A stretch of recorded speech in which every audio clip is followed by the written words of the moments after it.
নমস্কার বন্ধুরা, অমৃতরস কথা চ্যানেলে আপনাদেরকে জানাই স্বাগত। বন্ধুরা, আজকে আমরা জানব অশুভ সংকেত আমাদের জীবনে চরম বিপর্যয় ডেকে আনতে পারে। অশুভ সংকেত কখন আসে, কিভাবে আসে আমরা কেউই জানি না। তবে সচেতন থাকলে কিংবা সেই অশুভ সংকেত সম্পর্কে জানা থাকলে আমরা হয়তো বিপদকে মোকাবেলা করতে পারব। তো বন্ধুরা, চলুন জেনে নিই সেই 7টি অশুভ সংকেত সম্পর্কে। বন্ধুরা, অমঙ্গল কখনো বলে কয়ে বা শব্দ তৈরি করে আসে না, বরং নীরবে কিছু সংকেত ফেলে যায়।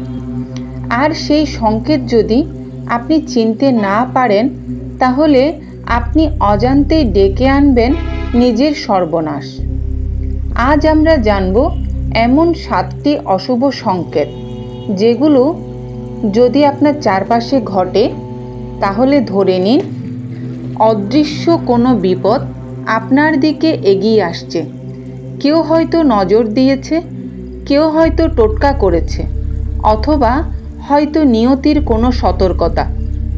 বিশ্বাস করুন বা না করুন, এই লক্ষণগুলো যুগের পর যুগ ধরে মানুষের অভিজ্ঞতা আর শাস্ত্রের আলোকে গাঁথা হয়েছে। সংকেত 1, নাক দেখা না যাওয়া। বন্ধুরা, এমনটা বিশ্বাস করা হয় যে যদি আপনার নাক আপনাকে দেখতে বন্ধ হয়ে যায়, তাহলে বুঝবেন যে মৃত্যু আসন্ন, অথবা আপনি কোনো গুরুতর রোগের শিকার হয়েছেন। এমনও বিশ্বাস করা হয় যে সোজা দাঁড়িয়ে যদি আপনি আপনার হাঁটু দেখতে না পান, তাহলে আপনার শরীর বিপজ্জনক অবস্থায় আছে। আসলে যদি আপনি অনিয়মিত জীবনযাপন করেন এবং ক্রমাগত চাপে থাকেন, তাহলে আপনার শ্বাস প্রশ্বাসের প্রক্রিয়ায় পরিবর্তন আসে। এই প্রক্রিয়া পরিবর্তনের ফলে আপনি অনেক গুরুতর রোগের শিকার হতে পারেন। নাক দেখা বন্ধ হওয়ার অর্থ হলো আপনার শক্তি দ্রুত ক্ষয় হচ্ছে। আর যদি আপনার পেট বেড়ে যায়, তাহলে আপনার হাঁটু দেখা যায় না। এমন পরিস্থিতিতে অবিলম্বে খাদ্য অভ্যাস নিয়ন্ত্রণ করে যোগব্যায়াম শুরু করুন। সংকেত 2, কুকুরের কান্না ও অদ্ভুত আচরণ। বন্ধুরা, কখনো বা দেখা যায় কুকুর বাড়ির সামনে বসে কাঁদছে বা পেছনে পেছনে ছায়ার মতো হাঁটছে। এই আচরণগুলো কাকতালীয় নয়, শাস্ত্রমতে এগুলো অশুভ সংকেত। গ্রামীণ বিশ্বাস ও পুরাণ অনুযায়ী কুকুর হলো অদৃশ্য জগতের বার্তাবাহক। যখন তারা কান্নার আওয়াজ করে, বিশেষ করে যদি পূর্ব দিকে মুখ করে কাঁদে, তখন তা এলাকা জুড়ে কোনো মারাত্মক পূর্বাভাস হতে পারে। কারো মৃত্যু, বড় দুর্ঘটনা বা অশরীরী শক্তির আগমন, এমনকি পরিবারের কারোর ওপর গুরুতর বিপদ আসার আগে কুকুরের কান্না এক সতর্ক সংকেত দেয়। আর যদি কোনো কুকুর পেছন পেছন চলে, বারবার তাকিয়ে ঘেউ ঘেউ করে, তাহলে যাত্রা স্থগিত রাখাই ভালো। কারণ এই সংকেত জীবনের গভীরে লুকিয়ে থাকা অমঙ্গলকে সামনে আনতে পারে।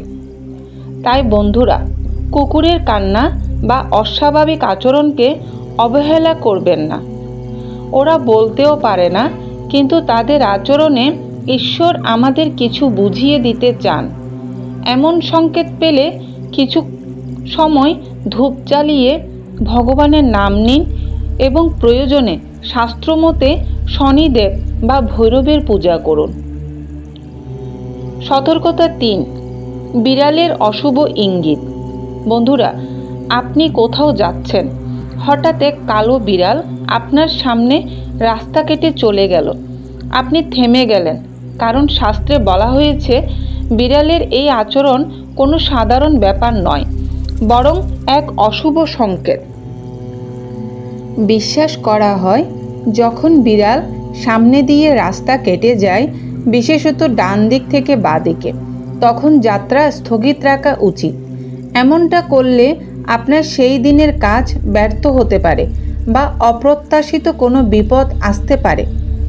আরও ভয়ঙ্কর সংকেত তখন আসে যখন বিড়াল হঠাৎ ওপর থেকে ঝাঁপিয়ে পড়ে অথবা খাবারের কিছু নিয়ে সামনে আসে ও ম্যাও ম্যাও করতে থাকে। লোকবিশ্বাস অনুযায়ী এমন হলে মানসিক বা পারিবারিক অশান্তি, দুর্ঘটনা বা অর্থের ক্ষতি ঘটতে পারে। তবে বন্ধুরা, এই বিড়ালের সংকেত সবসময় অশুভ নয়। বিশ্বাস করা হয় যদি আপনি কোনো কাজ সেরে বাড়ি ফিরছেন এবং তখন বিড়াল সামনে এসে বসে বা ম্যাও ম্যাও করে, তাহলে সেটি এক শুভ লক্ষণ হতে পারে, যেন সে বলছে বিপদ কেটে গেছে, এখন আপনি সুরক্ষিত। যদি এমন সংকেত পান তাহলে সেদিন বাড়ি ফিরে কিছু সময় ভগবানের নাম জপ করুন, ধূপ জ্বালান এবং দরজায় লবণ বা নুন ছিটিয়ে দিন।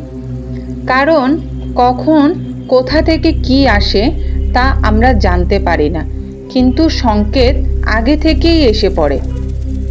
সংকেত 4, ছাদে কাক, পেঁচা বা শকুনের ডাক। বন্ধুরা, অনেক সময় আমাদের মাথার ওপর, ছাদে বা গাছের ডালে কিছু পাখি অদ্ভুতভাবে ডাকতে শুরু করে। হয়তো কাক একটানা ডাকছে, পেঁচা রাতের নীরবতা ভেঙে আওয়াজ তুলছে বা দূরে থেকে শকুন এসে ছায়া ফেলছে। আপনি জানেন কি, এই দৃশ্যগুলো এক একটি অশুভ সংকেত, এমন সংকেত যা আপনার ঘরের চৌখাটে বিপদ ডেকে আনতে পারে। লোকবিশ্বাস অনুযায়ী যদি কোনো বাড়ির ছাদে নিয়মিত কাক, পেঁচা বা শকুন বসে এবং অদ্ভুতভাবে ডাকতে থাকে, তাহলে তা বুঝিয়ে দেয় সেই ঘরের ওপর কোনো অদৃশ্য বিপদের ছায়া ঘনিয়ে এসেছে। কখনো আবার দেখা যায় কাক ছাদে বসে মাংস বা হাড় এনে ফেলে যাচ্ছে।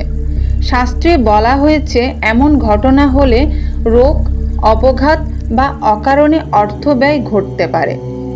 আর যদি পেঁচা রাতে বারবার ছাদে আসে ও ডাকতে থাকে, তাহলে ধারণা করা হয় যে অশুভ শক্তির প্রভাব বাড়ছে এবং পরিবারের কোনো সদস্যের ভাগ্যে দুর্দিন ঘনিয়ে আসছে। তাই যদি আপনার ছাদে হঠাৎ এমন ডাকা শুরু হয়, তাহলে অবহেলা নয়, বরং সেই মুহূর্তে কিছু ভালো কাজ করুন। যেমন গরুকে খাবার দিন, দরজায় গঙ্গাজল ছিটিয়ে দিন এবং অন্তত একবার ভগবানের নাম জপ করুন। সংকেত 5, পিঁপড়ের অস্বাভাবিক গতি বা উপস্থিতি। বন্ধুরা, হঠাৎ যদি দেখেন আপনার ঘরে বা মন্দিরের পাশে লাল পিঁপড়ে লাইন ধরে ঘুরছে, তবে সেটিকে অবহেলা করবেন না। লোকবিশ্বাস অনুযায়ী লাল পিঁপড়ে অমঙ্গল, ঋণ এবং শত্রুর আগমনের সংকেত দেয়। বিশেষ করে যদি পিঁপড়েরা খাবার ছেড়ে অন্যদিকে যাচ্ছে বা হঠাৎ করে অস্বাভাবিক গতি নিয়ে চলছে, তাহলে তা অশুভ পরিবর্তনের ইঙ্গিত হতে পারে। এমনকি অনেক পুরানো বিশ্বাস বলে পিঁপড়ে আচরণ দিয়েই তারা আগেই টের পায় ঝড়, রোগ বা অমঙ্গল আসছে। তাই বন্ধুরা, ঘরে যদি হঠাৎ পিঁপড়ে বেশি দেখা যায়, বিশেষত লাল পিঁপড়ে, তাহলে কিছু আটা ও চিনি মিশিয়ে পিঁপড়েদের দান করুন। সংকেত 6, দরজার সামনে হাড় বা রক্তের দাগ। বন্ধুরা, যদি একদিন সকালে ঘুম থেকে উঠে দেখেন ঘরের দরজার সামনে হঠাৎ হাড় বা রক্তের দাগ বা অজানা বস্তু পড়ে আছে, তাহলে সেটিকে মোটেই সাধারণ ঘটনা ভাববেন না। লোকবিশ্বাস অনুযায়ী এগুলো নজর লাগা, টোটকা বা শত্রুর অশুভ কাজের স্পষ্ট সংকেত। অনেক সময় শত্রু বা ঈর্ষাপরায়ণ কেউ গোপনে এমন বস্তু রেখে যায় যাতে আপনার পরিবারে অসুখ বা অশান্তি নেমে আসে। এই রকম কিছু দেখলে সঙ্গে সঙ্গে সেই জায়গা পরিষ্কার করে গঙ্গাজল ছিটিয়ে দিন এবং ভগবানের নাম জপ করুন। সংকেত 7, স্বপ্নে শ্মশান বা কাক দেখা। বন্ধুরা, যদি ঘুমের মধ্যে আপনি বারবার শ্মশান, কাক বা আগুনে দাহ হওয়া দেহ দেখতে পান, তাহলে সেটি কেবল দুঃস্বপ্ন নয়, বরং এক গভীর সংকেত হতে পারে। শাস্ত্রে বলা হয়, শ্মশান বা কাক স্বপ্নে দেখা মানে জীবনে কোনো বড় পরিবর্তন। শাস্ত্রে বলা হয়, শ্মশান বা কাক স্বপ্নে দেখা মানে জীবনে কোনো বড় পরিবর্তন, বিপদ বা মৃত্যুর সংক্রান্ত বার্তা আসতে চলেছে। বিশেষ করে যদি এই স্বপ্ন বারবার দেখা যায়, তবে তা খুবই অশুভ ইঙ্গিত হিসেবে ধরা হয়। এমন স্বপ্ন দেখলে সকালে উঠে মহামৃত্যুঞ্জয় মন্ত্র 21 বার জপ করুন।